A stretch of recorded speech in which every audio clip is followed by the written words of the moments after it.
بسم الله الرحمن الرحيم الحمد لله الذي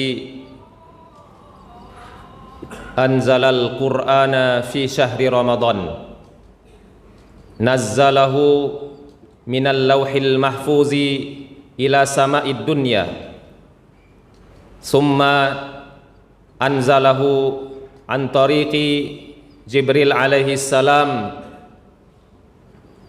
إلى قلب سيدنا محمد صلى الله عليه وسلم والصلاة والسلام على رسوله الكريم رسوله الأمين نبينا محمد وعلى آله وصحبه أجمعين أما بعد فيا عباد الله أوصيكم وإياي بتقوى الله فقد فاز المتقون قال الله تعالى يا أيها الذين آمنوا كتب عليكم الصيام كما كتب على الذين من قبلكم لعلكم تتقون وقال في آية أخرى شهر رمضان الذي أنزل فيه القرآن هدى للناس وبينات من الهدى والفرقان صدق الله العظيم وصدق رسوله النبي الكريم ونحن على ذلك من الشاهدين والشاكرين والحمد لله رب العالمين Ma'asyiral muslimin jamaah salat Jumat yang dimuliakan Allah Subhanahu wa taala. Bersyukur kita kepada Allah Subhanahu wa taala yang telah mengantarkan, yang telah memberikan kepada kita semua jatah tahun ini untuk dapat memasuki dan membersamai bulan suci Ramadan tahun 1445 Hijriah. Sesungguhnya jatah mendapatkan dan bertemu dengan bulan Ramadan ini adalah nikmat dari Allah Subhanahu wa taala. Betapa banyak saudara-saudara kita telah dipanggil oleh Allah sebelum bulan Ramadan, bahkan ada yang dipanggil satu hari sebelum Ramadan, dan ada juga di antara mereka dipanggil oleh Allah Subhanahu wa taala belum sempat menyempurnakan Ramadan ini. Maka untuk itu yang pertama yang penting untuk kita harapkan adalah bagaimana kita bisa dan mampu sempurna melewatkan Ramadan ini.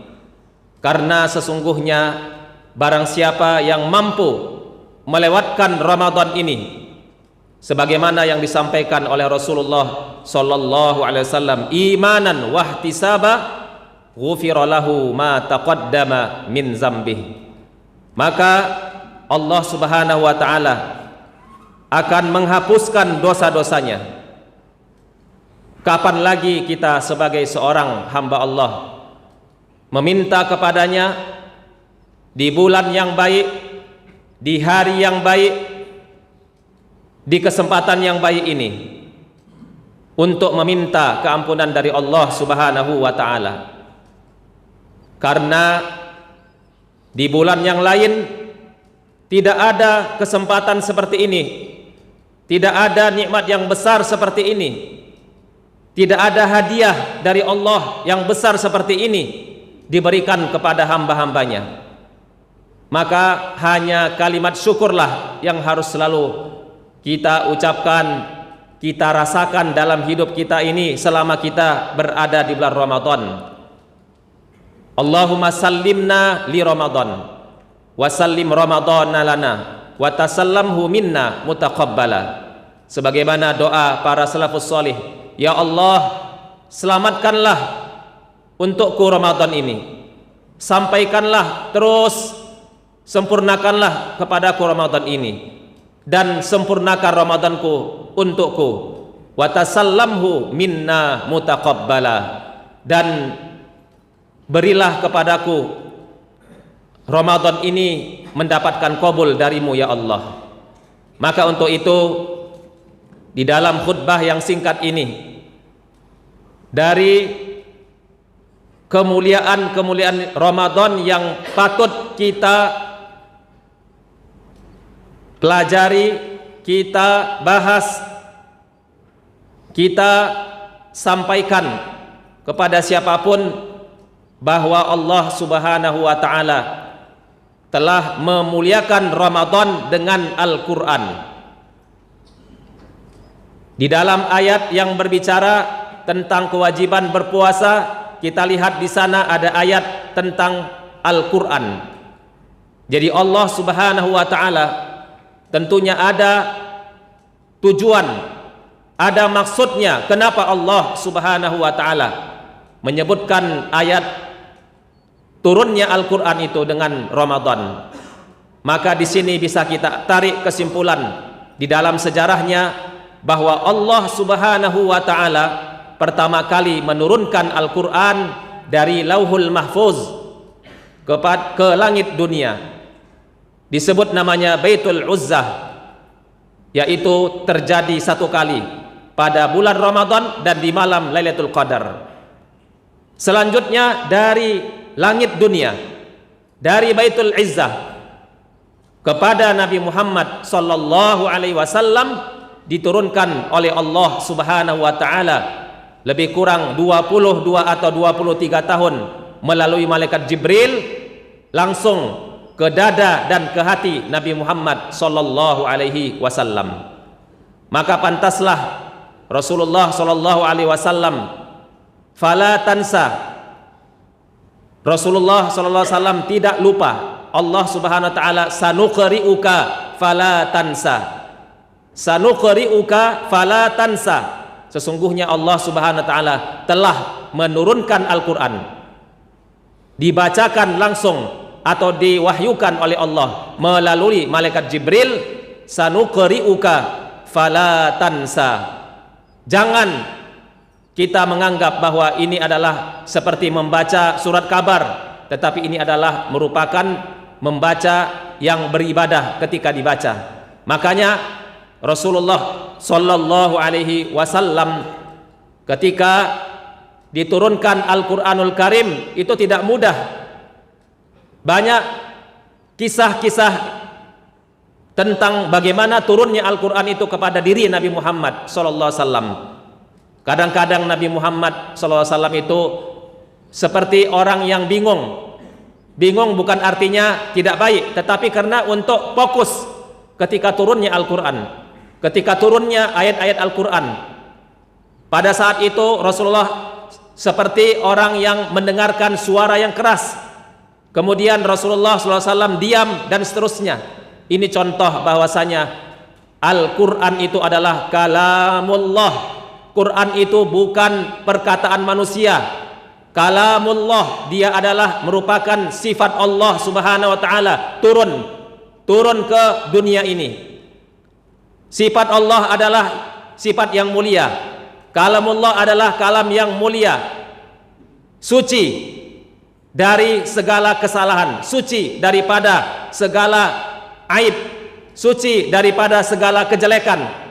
Maka pantaslah ketika Rasulullah menerima Al-Quran satu-satu diterima, maka Rasulullah pun juga tidak mudah menerimanya. Tidak mudah menerimanya karena di situ banyak amanahnya, di sana banyak tanggung jawabnya.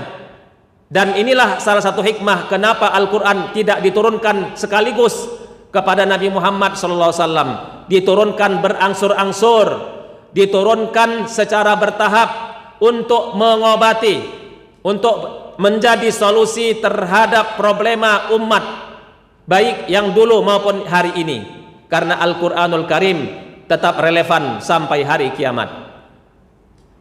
Ma'asyiral muslimin jamaah salat Jumat rahimakumullah. Maka untuk itu pantaslah satu kegiatan yang sangat utama yang kita lakukan di bulan Ramadan adalah tilawatul Quran. Membaca Quran sebanyak-banyaknya sebagaimana yang dicontohkan oleh salafus salih yang dicontohkan oleh para generasi awal sahabat Nabi maupun para tabi'in. Imam Qatadah contohnya di luar Ramadan khatam Quran setiap 7 hari, tapi pada saat datang bulan Ramadan dikhatamkannya Quran selama 3 hari khatam. Bahkan di 10 hari terakhir pun dikisahkan bahwa Imam Qatadah mengkhatamkan setiap malam. Ada lagi yang lebih dahsyat dari itu, Imam Syafi'i radhiyallahu anhu mengkhatamkan Quran di bulan Ramadan sebanyak 60 kali, dan setiap khatam itu semuanya berada dalam posisi yang terbaik, yaitu sebaik-baik membaca Quran adalah di dalam salat. Masya Allah, tabarakallah. Maka untuk itu tidak ada lagi yang bisa kita lakukan dalam kesempatan dalam hari-hari yang mulia ini selain memperbanyak tilawatul Quran. Imam Malik, gurunya Imam Syafi'i atau Imam Sufyan As-Sauri, ditanya tentang bagaimana kegiatan beliau di bulan Ramadan, beliau malah meninggalkan sebagian ibadah yang lain. Kalau seandainya ada ibadah-ibadah yang masih bisa dilakukan di luar Ramadan, maka ibadah ini dikuranginya, tetapi khusus untuk Al-Quranul Karim ditambahkannya. Kenapa? Karena kesempatan untuk mendapatkan pahala yang ribuan, yang jutaan, yang mana setiap huruf dibalas Allah Subhanahu wa ta'ala dengan 10 kebaikan. Coba kita hitung, alif lam mim, 3 huruf dikali 10 menjadi 30. Kalau kita hitung berapa jumlah huruf dalam Al-Quran, kemudian hitung lagi dikali 1 kali khotam, hitung terus menjadi 2 kali khotam, hitung terus menjadi 4 kali khotam, dan seterusnya. Inilah sebabnya kenapa salafus soleh memperbanyak tilawatul Quran, baik di dalam sholat maupun di luar sholat. Dan sebahagian mereka meninggalkan aktivitas yang lainnya, walaupun itu baik. Seperti Imam Malik ketika ditanya kenapa dia meninggalkan majelis taklim, kenapa dikuranginya mengajar, maka Imam Malik mengatakan, karena khusus Ramadan aku harus bersama dengan Al-Quran. Maka untuk itu kita coba bisa membagi waktu. Bagaimana cara membagi waktu yang baik? Sebenarnya masalah waktu itu adalah dikembalikan kepada pribadi masing-masing. Kita yang tahu tentang diri kita, kita yang lebih paham bagaimana kita mengendalikan diri kita. Kapan kita harus pegang HP? Kapan kita harus melihat media sosial? Kapan kita harus untuk bekerja? Kapan kita untuk melayani masyarakat? Kapan kita untuk mengunjungi tetangga? Itu semuanya dikembalikan kepada pribadi masing-masing. Tetapi apakah rutinitas di luar Ramadan atau di bulan yang lain kita samakan dengan Ramadan? Tentunya tidak. Seharusnya rutinitas kegiatan-kegiatan di Ramadan harus spesial dan harus berbeda dengan bulan-bulan yang lainnya. Mumpung kita masih berada di tanggal 11 Ramadan, kita baru melewatkan 10 hari pertama seperti orang yang naik ke gunung, menaiki gunung, mendaki gunung. Maka di awal masih aman, nyaman dan masih segar, tetapi di tengah-tengah butuh tenaga, butuh energi, butuh untuk menjaga diri supaya tetap stabil, supaya tetap prima, naik langsung ke atas. Begitulah kita hari ini atau saat ini, kita berada hampir di pertengahan Ramadan. Maka jangan sampai di tengah-tengah Ramadan atau di tengah naik puncak kita menyerah, minta turun, tidak mau naik. Maka ini yang harus kita perhatikan. Semakin ke atas harusnya semakin waspada. Itulah yang kita lihat bagaimana Rasulullah Shallallahu Alaihi Wasallam ketika Rasulullah Shallallahu Alaihi Wasallam memasuki 10 yang terakhir, Rasulullah Shallallahu Alaihi Wasallam bersungguh-sungguh untuk beribadah, karena tidak ada lagi kesempatan yang terbaik kecuali Rasulullah sudah tahu bahwa disitulah ada malam-malam yang mulia. Maka untuk itu insyaallah ta'ala dengan izin Allah, dengan tekad yang kuat, dengan niat yang bersih. Insya Allah siapapun kita sebagai hamba Allah, dengan memperbanyak doa kepada Allah Subhanahu wa taala dan dengan merencanakan beberapa hari ke depan, kita harus bisa maksimal untuk mengisi kekurangan kita, menempel kelemahan-kelemahan kita, kealpaan kita selama beberapa hari terakhir ini. Maka untuk itu tilawatul Quran adalah amalan yang paling utama dilaksanakan oleh umat Islam selama Ramadan, selain melaksanakan puasa yang wajib hukumnya dilaksanakan dan qiyam Ramadan, yaitu salat tarawihnya. Maka tilawatul Quran tidak boleh dinomorduakan, dia harus menjadi utama di dalam kegiatan kita sehari-hari. Bisa dilaksanakan juga di rumah, bisa dilaksanakan di masjid, bisa di pagi hari dan di siang hari. Walaupun kita melihat di dalam sejarahnya, kapankah turun Al-Quran? Turunnya adalah kebanyakan di malam hari. Bahkan pertama kali turun pun, inna anzalnahu fi lailatul qadar. Allah mengatakan dalam surat Al-Qadar, bukan di siang, tetapi lailatul qadar. Ini adalah rahasia kepada kita semua bahwa pahala membaca Quran di malam hari berbeda dengan membaca di siang hari. Bagi yang mampu di malam hari dan maksimal, tentunya lebih baik membaca Quran di malam hari. Aqulu qouli hadza wa astaghfirullah li wa lakum wa lisairil muslimina wal muslimat fastaghfiruh innahu huwal ghafurur rahim.